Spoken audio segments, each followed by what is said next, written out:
অনেকেই জানতে চেয়েছিল আমি কি প্রেম করে বিয়ে করেছি নাকি পালিয়ে বিয়ে করেছি নাকি পরিবারের পছন্দে। যদিও এই বিষয়ে আগে ক্লিয়ার ভাবে বলিনি, আজকে বলবো। বিবাহ বার্ষিকী উপলক্ষে আমরা তিনজনে ঘুরতে বের হয়েছি, আর আজকে যে শাড়িটা পরে আছি এই শাড়ি পরে 2022 সালের 5 নভেম্বর আমার রেজিস্ট্রি হয়, তাই ভাবলাম এটাই পরি। আমার বিয়ে নিয়ে গোটা গ্রামবাসীর মাথা ব্যথা ছিল, আমাকে নিয়ে সবাই গিবত করতো। আমি নাকি বুড়ি হয়ে যাচ্ছি, মাথার চুল পেকে যাচ্ছে, দাঁত পড়ে যাচ্ছে, পাশের বাড়ির ছেলের সাথে প্রেম করছি ইত্যাদি অনেক রকম কথাবার্তা। বলবে নাই বা কেন, গ্রামের কোনো মেয়ে ওড়না পড়া শিখতেই ধরে বিয়ে দিয়ে দেয়। সেই জায়গায় আমি তো জেডিসি, এসএসসি, এইচএসসি সব পার করে ফেলেছি, মানে প্রায় বুড়ি হয়ে গেছি, শুধু লাঠি নিয়ে বেড়ানোর অপেক্ষা। গ্রামের মানুষ যখন আমার ফ্যামিলির মানুষদের কানে কান পড়া দিতে থাকে, তারাও একসময় বলতে শুরু করে তুই বুড়ি হয়ে গেছিস, বিয়ে করতেই হবে। এসব শুনতে শুনতে একসময় নিজেকে সত্যি 80 বছরের বয়স্ক মনে হতো।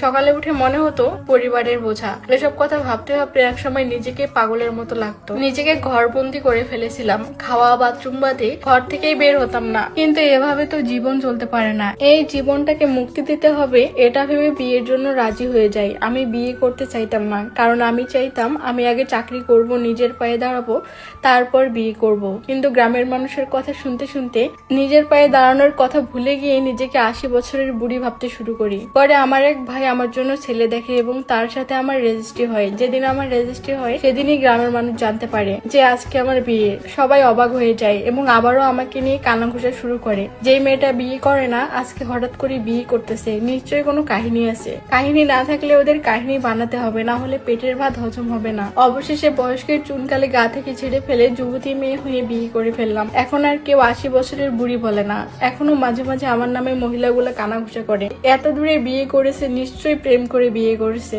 মানে এদের জ্বালায় কাছে বিয়ে করেও শান্তি নাই, দূরে বিয়ে করেও শান্তি নাই, সবকিছুতে নিন্দা করতেই হবে। যাই হোক, সবাই ভালো থাকবেন। আল্লাহ হাফেজ।